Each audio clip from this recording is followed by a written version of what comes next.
and I was managing the projects that were out there in the conflict-affected areas. So I'd have to go into the war area. Was it scary? Into those areas. Yes, it is. But as a foreigner, you're relatively safe. They realize that the money that foreigners bring in is their blood supply. So the rebels, the Maoist rebels, tended not to attack foreigners. So I felt relatively safe, but I did have colleagues that weren't as lucky as I was. And is it yak soup? What is it? Yak? What's the delicacy? It's vile. That's what it is. It's yak soup? I eat everything. I mean, I've eaten rat and I've eaten snake and I've eaten dog in Indonesia. I mean, I will eat anything, but yak butter tea is the most vile beverage I've ever tried. And it's all we could get in Tibet because it's all they have on offer. Yeah, it's pretty vile. So let's move on to triathlon. From yak butter tea. Yak butter tea, and you're moving into triathlon. So when you came back after being in Nepal, take us through the transition from somebody who's traveling the world and working with populations, and now you get into running and triathlon. Yeah, I mean, I when I was in Nepal, I ran and I biked, and I came away from Nepal feeling extremely fit and strong, and obviously had the benefit of living and training at altitude. Although it wasn't any, I never did any structured training. I was active every single day. Right. From Nepal, I went to New Zealand, cycle touring, and then got roped into doing an endurance race there called the Coast to Coast, which people might know about. Sure. So I had a crash course in kayaking for 5 weeks and did that. Then I went cycle touring around Tasmania in Australia. Then I went to Argentina and did some cycle touring there. So when I came back to the UK in May 2006, I did feel physically very strong. I had a lot of fitness, and especially biking fitness. I had no swim fitness because I just hadn't been swimming for years. But, you know, running and biking, I did feel particularly strong. So I came back in May, back to my old job at the Ministry for Environment. And I think I'd made the decision while I'd been away to really give triathlon a big shot. So I dabbled in it in 2004, and I won a couple of races in 2004. Shorter, like Olympic distance? Yeah, sprints, and I won a dog bowl, and I don't have a dog, but it was very good to win this, a silver dog bowl. So that gave me a taste for, you know, what I might be able to achieve. So I've got 2 big bowls now from Hawaii. You do, yeah. Wooden ones. Not showing them to any. You just need a dog. No. My mum's putting fruit in the first one. Don't tell the any Hawaiians. We're just filming this. That so I got back in 2006, and there's a race, a very famous race in the UK called the Shropshire Triathlon that everyone's heard of, and you should all do if you're ever in the UK. But it was a qualification race for the World Age Group Championships, which were in 2006 in Lausanne, in Switzerland. So I entered, and I remember the day before the race, I was a member of a club, teaching me how to get on and off the bike without unclipping. Because I had a new pair of shoes with the clip-in. So you're going to put the shoes keep them in the pedals. Exactly. Yeah. That's tough. It was, yeah. But I mastered the art very quickly. And I won that race, which was a big surprise to me. So qualified. And probably to everybody else. Yes. Chrissie who? So I qualified for the World Age Group Championships, and then I trained very, very, very hard. I got a coach. I trained for 10 weeks.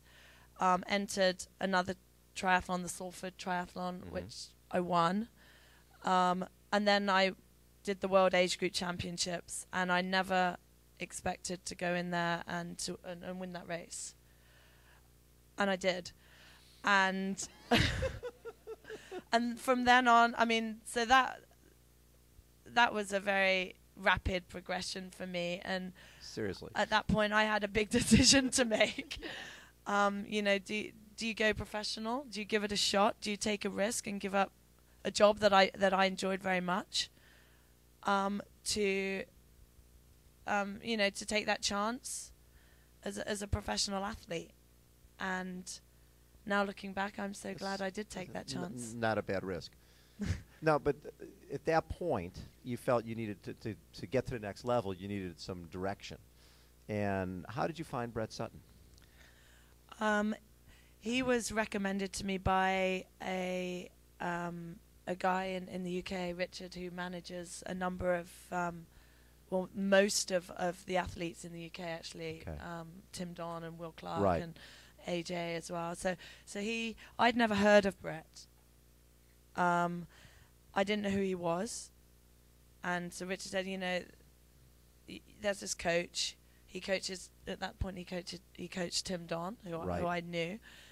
I didn't know anything about Ironman, nothing at all. So he put me in touch with Brett, and basically he said, look, ask him if you can go for a trial. So Brett and I exchanged emails, and Brett agreed to see me for 1 week last year, January last year, in Switzerland. So I went for 1 week, and he said, what have you come here for? And I said, I come here for a yes or no answer. Yes, have I got the potential to earn some money at this game, or no, should I just go home and carry on pushing paper? And after 3 days, he took a look at me and he said, yes, physically you've got what it takes to make it, but we need to cut your head off. The heck does that mean?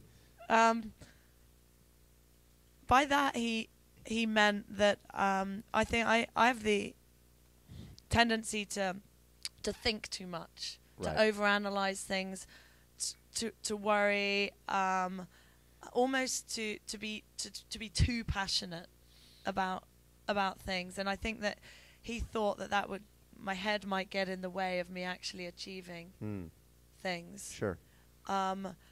So he's not only helped me become a better athlete physically, but he's also helped me become a lot more focused, a lot more methodical in my thought processes. Not to panic, to stay calm. I think 2 years ago, had I been faced with what we'll probably talk about with the puncture, I would have responded very differently to how I responded last weekend. But you had a race that we talked about where I think you came out of the swim and your bike you had a flat. Yeah, I was talking to TJ about that actually. Yeah, there's 2 races that I've had that I got a flat. Korea, right? My first race, I came out of transition and that was flat. I think I didn't panic. There was no expectations on me. Right. I never expected to win that race, so I was just like, yep, get the thing sorted, and off we go again. And Alpe d'Huez, I also got a flat last year. And you changed that and won that one too. Yeah. Yeah. Yeah. I don't know. I even asked that. I should just assumed. So, and for our folks here who don't really know much about Brett Sutton and the training camps that he does, I mean, this is a professional group. You have a professional group of athletes who all train together, and you train in the Philippines, you train in Thailand, in Switzerland. There's different locations during different parts of the year.